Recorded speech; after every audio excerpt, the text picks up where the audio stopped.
Welcome back to the show. Wakili, you are taking me through as to what undermines service delivery in democracies, and you're talking about state capture. I want us to leave it there and move on to how multipartism as an element of democracy help Kenyans to actualize their democratic rights. Can you take us through that portion that Kenya is experiencing from 1992 today? Are we better off? Allow me just one second again. Sure. To go back to what I was saying earlier. I can summarize it by saying the reason Africans are where we are today is not because we lack resources. It's not because we lack people of ingenuity. We have everything. Correct. The reason why we are where we are as Africans is an absence of leadership. Beautiful. And that absence of leadership is demonstrated at what already we have discussed. And there have been structures which have captured the African leadership in all the 54 African states. And that is the phenomenon of an all-powerful government, which is in other places called imperial presidency. Imperial presidency means an executive authority that is not constrained.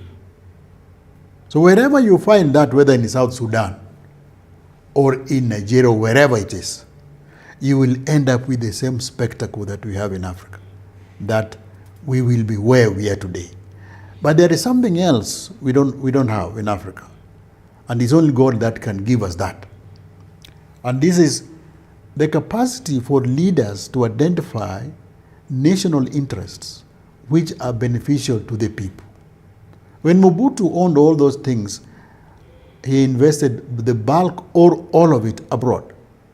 Today, African leaders are competing to squirrel this money outside, okay, in numbered accounts in Switzerland, everywhere else. Nobody does that if you are a human being, but we do it. Why do we do it? Because of leadership. We will leave that, and we need to go back to until we address that component. But Wakili, let me ask you. Traditionally, as Africans, we have had good leadership. We had kingdoms that thrive, that serve their people. We have the Asante Kotoko kingdom. We had the Baganda kingdom. We had the Mansa Musa kingdom. And those served their people very well. This thing called democracy is an import into Africa. And with all its structures, it is an import from outside Africa. And Africans have become mad over democracy until you can not take it away. And yet, we were better off without it. How do you reconcile those two? It is time that Africans stopped blaming people outside. It is time we Africans looked at where we are today and addressed the question, are we happy? Is this taking us where we want to go? Not taking us where we want to go as individual nations, taking us where we want to go as a continent, as a people. If what we have is not delivering, let's abandon it. But what we're talking about, in the past there was something called negritude. And people used to say, negritude, they used to say, this is what we were, the ones we're talking about, all those. Yeah. Wole Soyinka said, a tiger does not proclaim its tigritude, which means it pounces. In short, translated, that means, let us not go back to the Kasumba of yesteryears. Let us deal with here and now. Amongst the community of nations in the world, Africa is underperforming. We are the laughing stock of the world. But what we must address is, if we were so good hundreds of years ago, now we are not competing well It is up to us to make the decision. Do we want to reinvent what worked 200, 300, 400 years ago? But how do we stop blaming outsiders? Yet, they have come and set the rules for us. The United Nations is there. The IMF is there. The World Health Organization is there. The World Trade Organization is there. And we are signatories. So we cannot operate outside the rules of these institutions. And we did not create them. These are Bretton Woods institutions. The people who created them designed them for their benefits, not for our benefits. How do we disentangle ourselves from this so that we chart our own destiny? A South Korean professor, economics professor, wrote a book called The Bad Samaritans. You look at it. I know you have read it, but if you haven't, look at it. I will. And the thing he said in that book, which I found very, very interesting, is that, in short, what he's saying is that our destiny is in our own hands. We can do it, and it has been done. South Koreans did it, despite those things we are talking about. They did it in not very democratic terms, but they delivered South Korea. And he has looked at all the things that are mentioned as inhibitors to economic growth, the things that are said, this is what Africans are doing. And he said, no. He itemized each and said, no, and debunks each one of those. In other words, it is us who can do it ourselves. Two, the South Koreans were also colonized. Worst of all by the Japanese. The Brazilians were colonized. You know? Even these Arabs were colonized. How is it that the Arabs here with oil wealth know how to utilize the oil wealth for the benefit of their own people, and yet a person in Nigeria, a person in Angola, who has the same amount of wealth, but transfers this wealth income to a country in Europe?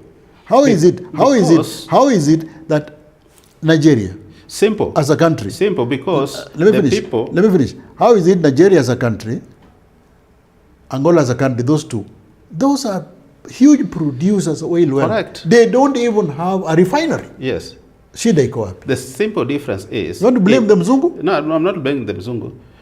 The simple reason is, in Saudi Arabia, in Qatar, there's no democracy. In Nigeria, in Angola, there's democracy. So it is this democracy thing that is undermining the best utilization of resources for the benefit of the people. Very good. That's what I was telling you. We are masters of our own destiny. And we started this talk by saying, when I was telling you, democracy itself, from Plato to Aristotle, even the founders of the American Constitution, when they were writing the American Constitution, the one concept they were very leery about is democracy. If you look at the structure of the American government, the way it is formed, everything else in the structure of American government was meant to ensure that you don't have free reign of the people. Everything you have there. Okay. See, everything, every single thing from the Senate to all those things, it is intended to make sure deal with this thing called one man, one vote. It is up to us to decide. Let me take you closer home. I was born a Luo, and so were you, and I have no regret about that, and I don't think anybody has. And as a community, we have been at the forefront for fighting for democracy. And we realized democracy by the repeal of Section 2A. And today, we have many political parties that allow us to express ourselves and to vision ourselves. We have been pursuing the presidency for the longest. And today, we have not received presidency. But we have seen how multi-party today has given us governors in our regions. And still, we don't seem to have actualized what our dream of prosperity under multi-party was. What has happened? We have many parties. We now have our own choice. We choose our own leaders. But we don't see the fruits. You know, that is a difficult question. It's difficult because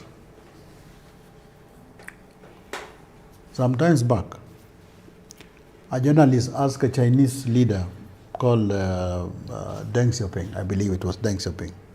Somebody asked him to comment on the French Revolution. He was being asked this question in the 70s. The French Revolution happened in 1789. When he was asked, he said, no, I can't comment because that thing happened recently.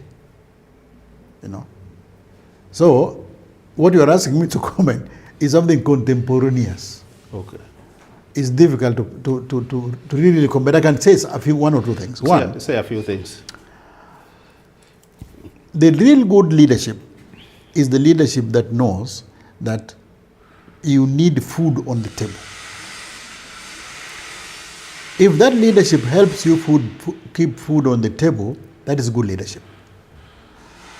What do I mean by food on the table? Food on the table can be a metaphor. Food on the table means you can send your children to school. Correct. Food on the table means you have proper nutrition intake. Correct. Food on the table means your wife have the number of children she wants to have, and none of this drops out to become maids. Correct. Food on the table means that you know how to exploit the environment for your own benefit. For example, if you are a fisher person and you've been using hooks before, now you know a better means of exploiting the environment, meaning a better means of going to the lake, getting that fish in abundance, or two, changing that fish, adding value to it. That is leadership. Food in the table means, in this context, you have schools where there are teachers. You have health centers that work. That is how you know that you are doing well. So now, if you know that you have tried something over 10, 30 or 30 years, and this thing is not, you are not achieving the momentum to take it to the direction that you want to go, you have a choice. You have a choice to revisit, to ask yourself very tough questions, you know? Which is one I'm asking you now. Democracy has failed to deliver contrary to our early expectation as a people. Because you said what you need is leadership. Democracy has not given us leadership. Is it true to say that we don't need democracy, we need good leadership? No. You will always require leadership. You will always require leadership. And there is a saying that you get the leaders that you deserve. So if you are led in a particular manner and you are finding this thing unsatisfactory, but you are unable to change it, it is your fault. Because it is you who should say, where is the problem? Because you are dissatisfied with what you are. Remember, you can be going hungry, not sending your children to school, and you pretend that you are happy. It's called victimhood. Victimhood simply means you blame your circumstances on somebody else, on other people elsewhere. For example, what devolution did, the idea why devolution was brought, was that before devolution, Moi had said, siasa mbaya maisha mbaya. Siasa mbaya maisha mbaya. Translated, it meant if you supported the government, you could have access to the government resources. Devolution now means whether you support the government or not, there is an agreed formula where resources are dispensed to you. Is that not so? So you can know in January that in the next 5-6 years, this is the kind of resources we are going to have. The government may delay, but the government will give you. And there is a formula which you know in advance, isn't it? Correct. And you will find that as we make transition, some of the Kenyan counties will become more and more adept at running devolutions. See, already, I don't want to mention, but you can see a few who are already very good at it. Some will be very good at running their devolutions, but some will be left, this money will be allocated to them, it will be eaten. James, I know you are running away from a question here, but I will just let you go without dealing with it if you insist. Because I'm not a politician. We have moved away from single-man dictatorship under single party. And apparently we have landed onto party dictatorship. Yes. What is our way out now? Because what the people are struggling for is to get better life, service delivery, and prosperity. And that is a function of leadership. The time before multi-party, I could see even from our region, we were electing better quality leaders than we are electing today. Is multi-party a curse instead of being a blessing? Well, earlier we said, at the Pan-African level, we said that from 1992, African countries became multi-party. And it so happened that all African countries which were monolithic, which were one party, 1991-92 was the magic year when all of them became baptized, became multi-party. Well, all over.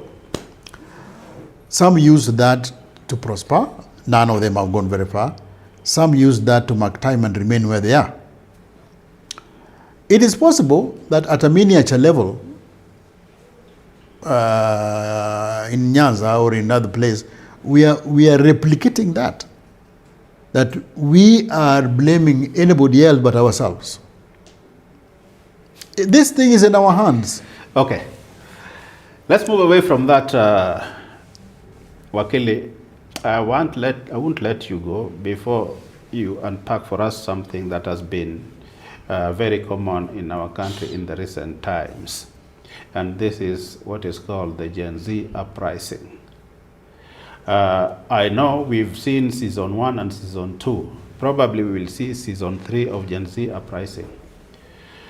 What is the cause of this Gen Z uprising from your perspective? And how can we deal with it? The biggest mistake that we can make in Kenya, and which we are about to make or we are already making, is to isolate this and see Gen Zs as a uniquely Kenyan problem. Gen Zs is a global problem.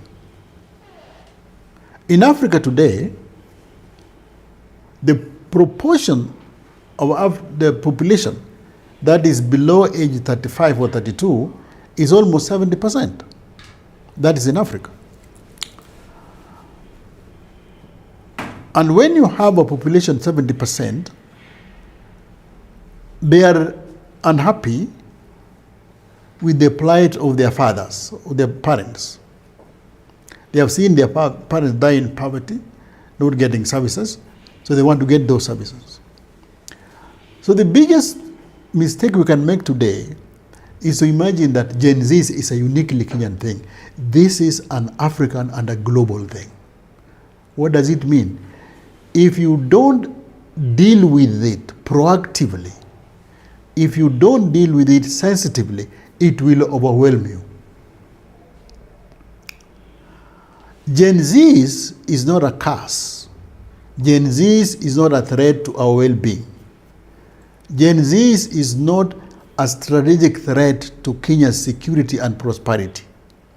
Gen Z is an opportunity. And what we need as a nation is first and foremost to understand what is Gen Z, what do they want, what propels them, what motivates them to listen to what they are saying, to have a dialogue with Gen Z. A time came in Africa when multipartyism was sweeping the whole world. And those African countries who knew what to do became multi-party. All right? A time came in Africa when in the West, they were talking about the IMF and World Bank, all those, the neo-conservative orthodoxy. Those countries that didn't bend paid the price for it.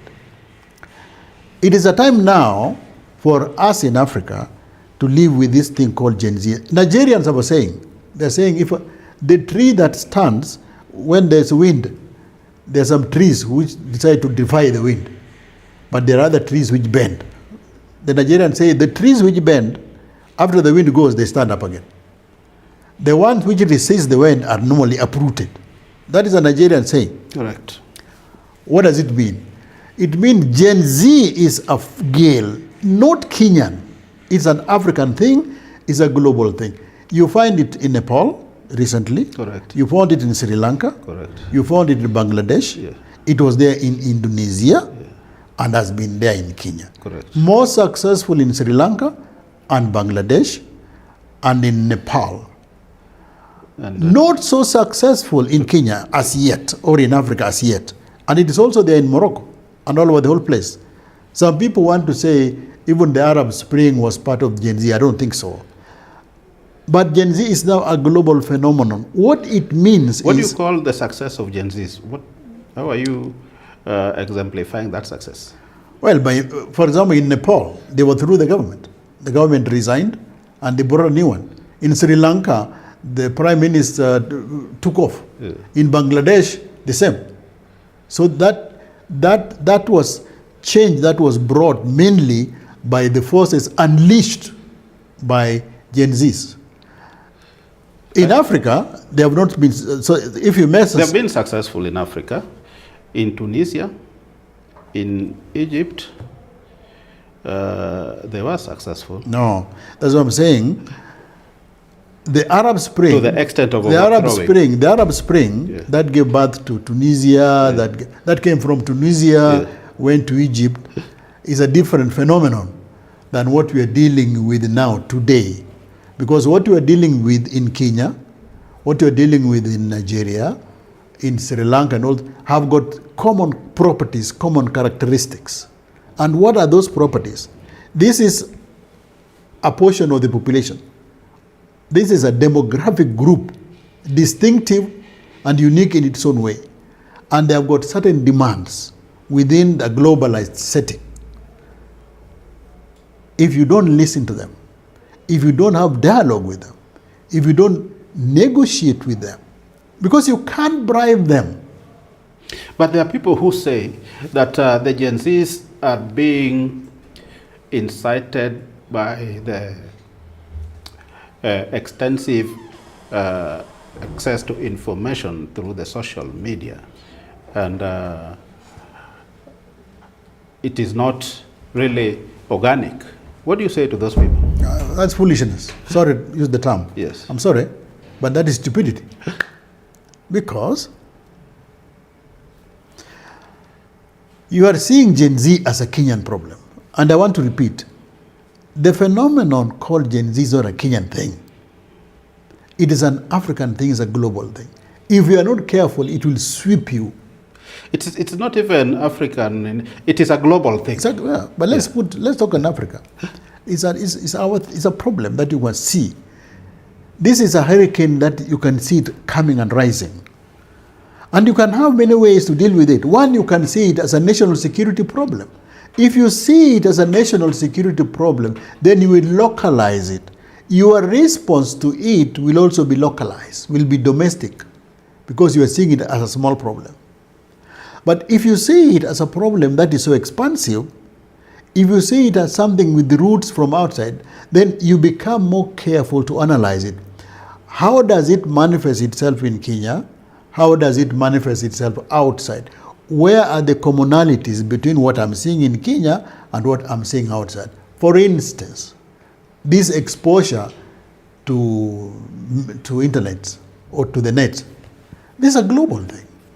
But the Gen Zs in Kenya are saying we are leaderless, we are partyless, we are tribeless. So how do you engage them if you are an administration that is keen on engaging them? Well, just because they say they may be leaderless, they may be tribeless, very good, but they are Kenyans and they live in Kenya. If you really want to talk to them, you can create an opportunity, you can create a forum to listen to them. What I think is mistaken or misguided is to feel that you can bribe them or bribe this force, because you cannot. You don't have the resources to bribe them. Why? Today they are Gen Zs. In a short while, they will also have their own children. Okay? So you will have the Gen Zs with children, unemployed, and another new Gen Zs. All right? And what are they telling you? You know, Martin, the thing that African governments don't understand, when you travel abroad, sometimes in the past, I went to London, and we arrived at the same time that a plane from Nigeria had arrived. And I went to the customs, and I was very quickly immigration, and we were very quickly ushered in. Hours later, I was going to a conference. Hours later, I was joined by a Nigerian, and he told me, you know, when you arrived, you Kenyans, you found us in waiting, all right? And we were cleared 3 hours or 4 after you. So I asked him, what was the problem? He said, nobody trusts us. Now, that was Kenya. In my own life recently, Simbali sana, you know, we have gone low, okay? It is up to us to say, what do we do now? What do we do for us to recover where we are? With the Gen Zs, it is now a globalized world. They are seeing things. I have kids which are Gen Zs. My father lived, and my father was a fantastic man, and was a good man, very reasonable character. But I knew my limits with my father. I knew when he said do this, there were no arguments there. You know, today my children engages me in endless arguments. Tells you, I don't think I have learned to say, okay, how should we do it? And often I differ, I agree. I have come to say, to consult. You know, I'm consulting my own, consult them. How should this be done? It could be a domestic matter, could be a technical issue. How should this be done? Because I've realized that when you consult them and they feel they have the ownership in the problem, they go out of their way to solve it. Wonderful. So the Gen Z now that we have in this country, all we need is not a politicized effort, a genuine effort to look at them, one, partly as a Kenyan issue, but a Kenyan issue which is a component of a larger global issue. And we say, how do we deal with it in Kenya? How are they dealing with it outside? Then we decide, how do we strategically respond to this? The responses that Gen Zs require can be very painful. For example, recently, what did they say they want? They don't want corruption. Can you fight with that? You know, if they tell you we don't want corruption, how do you fight with that? You put in place a system that ensures there is no corruption. It's dealt with. Wonderful. I believe the audience have heard us, and with that, we come to the end of the show. Let's find a structure of engaging with the Gen Zs. Thank you very much.